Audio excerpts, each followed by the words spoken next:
참 예수님, 오늘은 10월 28일 수요일이고 성 시몬과 성 유다 사도 축일입니다.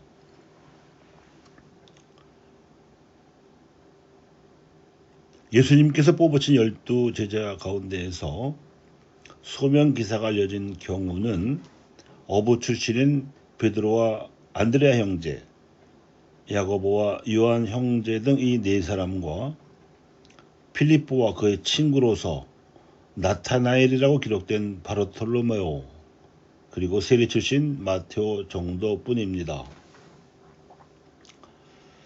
그런데 또 다른 야고보를 알페오의 아들이라고 기록하면서 예수님의 형제로 일컫고, 오늘 교회가 기억하는 시몬과 유다의 이름까지 언급하는 것으로 보아서 역시 예수님의 형제일 가능성이 큽니다.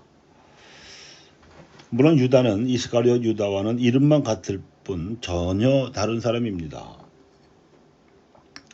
그런데 복음서에 나오는 예수의 형제들이라는 표현이 친형제들에 대한 언급인지에 대해서는 성서의 기록에 근거해서 합리적으로 따져봐야 합니다.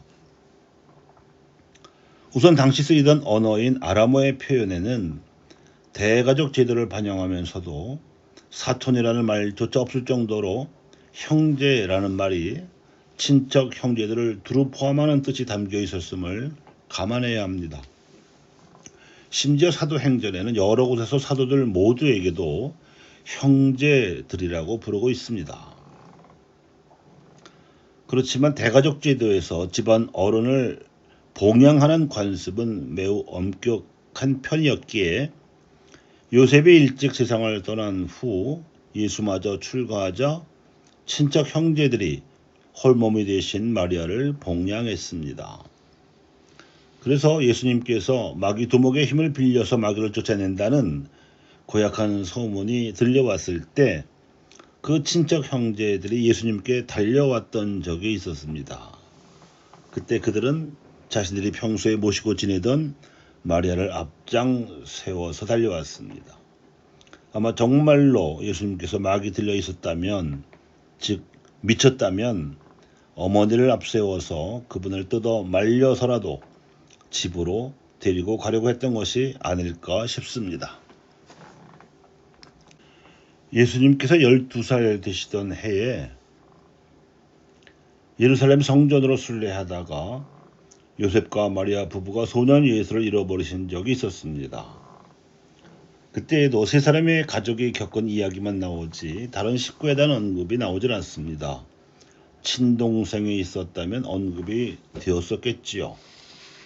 그리고 세월이 흘러 장년이 되신 예수님께 대해서 야고보, 요셉, 시몬, 유다를 그분의 형제들로 언급하는 대목에서 고향 사람들은 그분을 일컬어 마리아의 아들, 즉 The Son of Mary로 불렀지 마리아의 아들 중 하나, 즉 A Son of Mary로 부르질 않았습니다.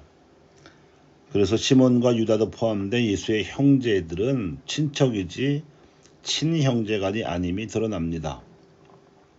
그러다가 예수님께서 십자가에 달려 돌아가시게 되었을 때 그 친척 형제들은 예수님께 대한 믿음은 물론 의리도 없었기에 그 자리에 입던하셨습니다. 예수님께서는 결국 어머니 마리아를 맡겨드릴 친동간이 없어서 그나마 가장 아끼시던 제자 요한에게 맡기신 것이지요. 만약 그분의 친동생이 있었더라면 당시 이스라엘의 관습상 결코 있을 수 없는 일이었습니다.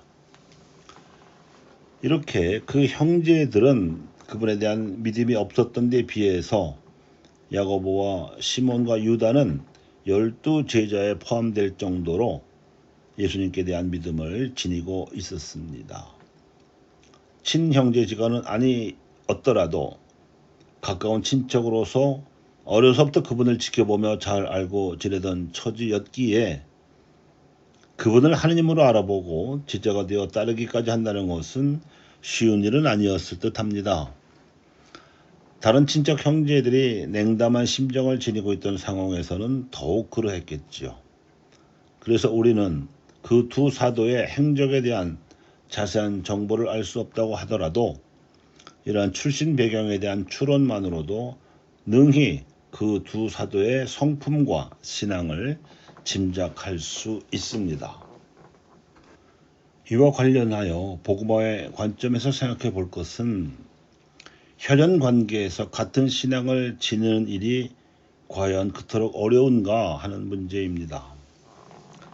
가장 바람직한 것은 혈연으로 맺어진 인간관계에서 친가족이든 친척이든지 간에 혈연이 신앙의 인연으로까지 이어지는 일이겠습니다. 가톨릭 교회의 초세기 역사에서도 그러했고 한국 가톨릭 교회의 초창기 역사에서도 신앙은 가족 단위로 퍼졌습니다.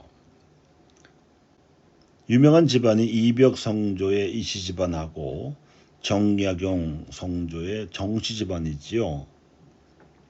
그랬기에 100년에 걸친 박해 속에서도 교촌을 이루어 견뎌낼 수 있었던 것입니다. 어제의 강론에서 가정의 성화 문제를 생각해 보았습니다만 가정 안에서 부부가 그리고 자녀들이 태어난 어린 시절에도 또한 성장 기간 내내 부모가 모범을 보이면서 신앙생활을 함께 해나갈 수 있다면 그리 어려운 일도 아닐 수 있습니다. 수도성서나 사제성서는 대개 이러한 가정 환경에서 자연스럽게 싹이 틉니다. 또 혼인성서를 하더라도 같은 신앙을 지닌 배우자를 만나겠다는 원의와 실제로 혼인성사를 통해 성가정을 이루게 되는 과정도 이런 가정 환경에서 가능합니다.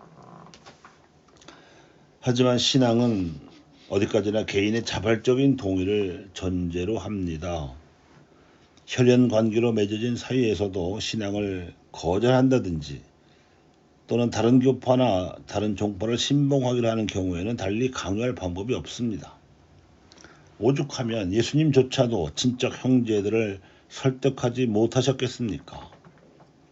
신앙의 모범을 보여주면서 기다려주되 달리 어쩔 도리가 없는 경우도 얼마든지 있을 수 있습니다. 그럴 경우에는 예수님께서 그 친척 형제들이 어머니까지 모시고 와서 당신을 미친 사람처럼 취급하는 것을 보고 하신 말씀이 주효합니다. 누가 내 형제들이냐? 하느님의 뜻을 실행하는 사람이 바로 내 형제들이다.